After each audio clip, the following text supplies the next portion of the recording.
Паромная переправа в Якутии – вопрос своеобразный. Через реку Лена несколько десятков лет – это единственный способ сообщения с центром.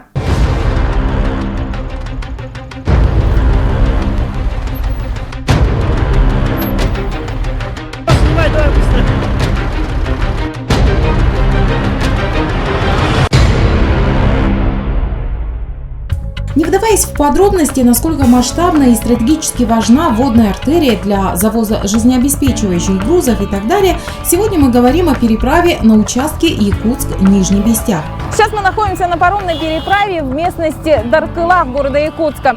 Сегодня среда, несмотря на то, что будничный день, желающих переправиться на тот берег до Нижнего Бестяха очень много. Мы видим, что машины стоят прямо в ряд уже в очереди. Их очень много, от грузовых до легковых машин. Вереница очереди из машин продлевается прямо аж до самой дороги. Ограниченность сезонностью паромной переправы сказывается на грузо- и пассажиропоток. До конца курсирования паромов остается совсем немного времени. Уверенно и бесповоротно наступает так называемая распутица, главная проблема. С наступлением первых заморозков эта тема становится наиболее актуальной и поэтому более острой практически для всех якутян. В период ледостава движение между правым и левым берегом основной и главной преграды республики остановится. В короткий период навигации, когда автомобильный транспорт упирается в крупную водную преграду, выбирать не приходится, альтернативы нет. Чтобы хоть чуток продлить транспортное сообщение, паромы даже в Шугу с ледоколом ходят до поздних чисел ноября. Как поведет себя погода в этом году, покажет время. А пока мы можем беспрепятственно переправиться на тот берег. Сегодня наш маршрут Якутск-Нижний Бестях. Поехали! Больной вопрос переправы таковой еще и потому, что зачастую с большим потоком транспорта многие годы малое количество единиц речных судов справиться попросту не могли. Из года в год здесь повторялись то драки, то возникали и происходили аварийные ситуации. УАЗика того пропустить надо, а то сейчас перевернется до нас. Да, не надо. В последние годы ситуация начала стабилизироваться, однако и сегодня нерадивых водителей хватает. Так называемое чувство толпы и инстинктивное «не хочу быть последним» сводит на нет культурное «только после вас». Вот сейчас видим, да? Аварийная ситуация, он задел зеркало джипа. Несмотря на всю панику и столпотворение, все, кто стоял в очереди, без особых проблем уместились на борту судна. Единственный и безальтернативный способ переправы по великой реке Лена – это паром в короткий навигационный период. Сейчас, когда время наступает распутицы, когда наступили первые заморозки, проблема переправы встает очень остро. Сейчас мы находимся на борту парома номер 8 судоходной компании «Якутск», которая доставит нас с Якутска до поселка Нижний Бестях. После отплытия, когда на судне все машины в ровный ряд, тишь да гладь. Для многих это просто средство передвижения. Цель у всех одна – переправиться на другой берег. Однако мало кто задается вопросом, а кто и как управляет самим паромом. А мы задались и пробрались в рубку капитана. Артем подтверждает 865. Какие здесь правила движения? Вот если я, допустим, сяду сейчас за штурвал, что мне предстоит сделать? Вот надо вперед смотреть. Так, вперед Самого. смотрю. Вот на мачту смотрите и смотрите, Смотрю. как она по берегу. Да-да-да. Вот белый знак – это наш знак, это мы примерно на него должны ехать. Ориентируемся, Да. Это ручное управление, аварийное, скажем так. А, вы его не используете? Нет, его тяжело им рулить, приходится обороты сбавлять. Вода черная, видите, это там мелко. Это мелко, мы Да, должны мелко. обойти. Мы должны вот так вот пройти. Там выше белый буй стоит. Уже, наверное, по наитию, да, знаете, как... Не, ну это как шофер ездит по одной дороге, он каждую ямку знает на ней. Ну вот в районе Якутска тут река русло меняет один раз примерно вот за 8 лет. Кардинально так это. Ну, судовой ход бывает здесь, а потом здесь. Вот так. Паром 9, СП, левый борт. Паром 9, подтверждаю левый. Теперь объясняйте. Ну, чтобы не столкнуться, чтобы каждый знал, куда ехать. Договариваешься по рации предварительно. Ну, тут, в принципе, широко, да, место есть. Да, здесь широко. Такое живое сейчас движение на реке, это все-таки такая отдельная жизнь, да? Совершенно другой механизм. Ну, вот что заставляет человека идти на это? Ну, трудно сказать. Любовь, наверное, к своей профессии. Тем, кому это не нравится, они тут не задерживаются. Но на реке скучно не бывает, потому что пейзаж меняется все время. Это где-то на стуле сидеть целый день в рабочий скучно может стать. Всю жизнь на реке, можно сказать, второй дом. На ракете работал, 221-я. Теплоход от 21-29, большой такой. Ну, после окончания Красноярского речного училища 1971 года. В день 4 рейса круговых получается. Не надоедает, сюда курсировать? Ну, иногда бывает, что поднадоедает, когда погода плохая, там ветер дует или что-нибудь такое. Сегодня с каким настроением пришли? Ну, сегодня день хороший такой, отлично. Ни дождя, ни снега, ни ветра. Одно удовольствие работать. Что вы сейчас делаете? Добавляя оборотов, скорость увеличивает, скажем так. Ну, вот локатор мы получили новый, эхолот новый.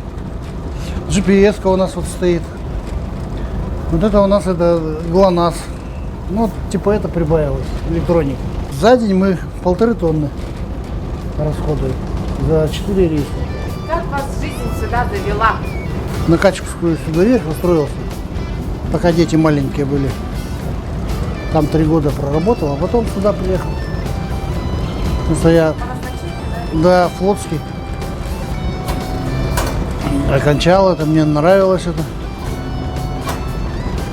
Ну вот я приехал сюда, в речной порт сразу. И все остальное время, с 1978 года здесь, в речном порту. Да, работа мне нравится, романтика свою роль играет. Даже зачастую так бывает, что дети по стопам родителей идут. Они тут жили со мной на пароходе первое время. Им по 3 года было, когда мы с Качега я их привез сюда, и своего жилья не было. У меня в иллюминаторы игрушки выбрасывали, и все, что можно. Один со мной, а один сам. Замечательную династию Стюфов продолжают оба сына Александра Тойвовича. Юрий в одном судне, в одной команде. Глядя на отца, как бы это, с детства с ним катались на пароходах, и понравилось все. И из-за этого и решили. У меня и старший брат тоже также работает на пароходе. Ну, и вместе отучились, и вместе пошли дальше работать. Ну, на пароходе он не как отец идет, а как капитан. И он по жизни всегда направляет, у него опыта больше, чем у меня. И он лучше знает, что как сделать. Поэтому к его советам или упрекам только всегда прислушиваюсь. Все-таки на речке лучше работать, чем где-то в душном городе, в офисе сидеть. Тут всегда воздух свежий, чистенько, аккуратненько. Поэтому не было такого, не жалел. Что для вас река? Душа. Как, не знаю. Все. Я уже душой прикипел просто к реке и уже, не знаю, не понимая свое существование без нее. Шибко таких казусов не было, которые бы так сильно запечатлелись. Но был один момент, когда у УАЗика тормоза отказали, и он в воду улетел. А такого больше, чтобы сильно такого запоминающего ничего не было. Все как бы обыденно, все в рабочем состоянии, идет потихонечку. Ну, в принципе, так-то я бы не сказал, что много нерадивых. Нормальные водители, они обычно только на заезд, когда заезжают, толкаются, а так-то все спокойные, все нормально. Народ когда поспокойнее стал, шибко уже сильно не толкается, в основном в очередь встают, как-то уже пытаются. Ну и такого большого наплыва машин не то, чтобы можно было толкаться. Поэтому как бы сейчас более-менее спокойно стало. Нам стало мало капитанской рубки, и мы решили осмотреться. Внутри судна, которое на ходу вот уже более 40 лет, все удобства и оборудование. А сейчас мы прошли в кают-компанию, как называют здесь столовую и кухню одновременно. Здесь все оборудовано как надо. Есть вода холодная и горячая тоже есть. Есть даже фильтр для воды, который тоже в рабочем состоянии. Здесь же готовится еда. Сейчас мы видим, что здесь готовят мясо. И запах здесь стоит просто обалденный. Все, что необходимо хозяйке, здесь есть. Здесь можно полностью развернуться, приготовить все, что угодно. Здесь можно посидеть, душевно пообщаться, поиграть в карты в свободное время. Здесь телевизор, музыкальный центр, радио. Так что здесь не скучно. А вот так выглядит полдник наших речников. Тех, кто обслуживает паром номер 8. судоходной компании «Якутск».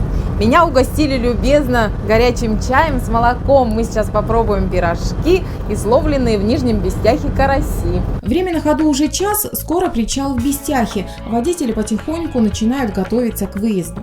Вот мы приехали, мы стали. Я вот даже мне уже 7-й десяток, я вот езжу.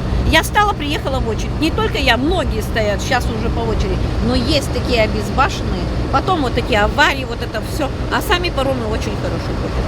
У нас все нормально, без проблем. Ну, иногда вот в очереди стоим, такие проблемы. Иногда паромы не бывает. Я приехала, передо мной было 7 машин, а оказалось 20 машин, потому что сбоку все. И вот порядка нету. А так вот паромы вообще-то хорошо ходят. Так-то, в принципе, такого вот нет. Наоборот, лучше стало, большие паромы, удобно. А люди сами создают вот это вот все. Время сейчас 7:30, мы прибыли на причал поселка Нижний Бестях. Сейчас наблюдаем, как машины выезжают. Наше путешествие сейчас на данном этапе завершено. Мы с Якутска до Нижнего Бестяха преодолели 18 километров за 1,5 часа. Пока паромы курсируют по расписанию. Однако от погодных условий зависит, насколько быстро начнется ледостав, и частота рейсов сократится в разы. И снова распутится, и снова зима. Туяр Харитонова, Николай Необутов, ЕСА, Якутск, Нижний Бестях.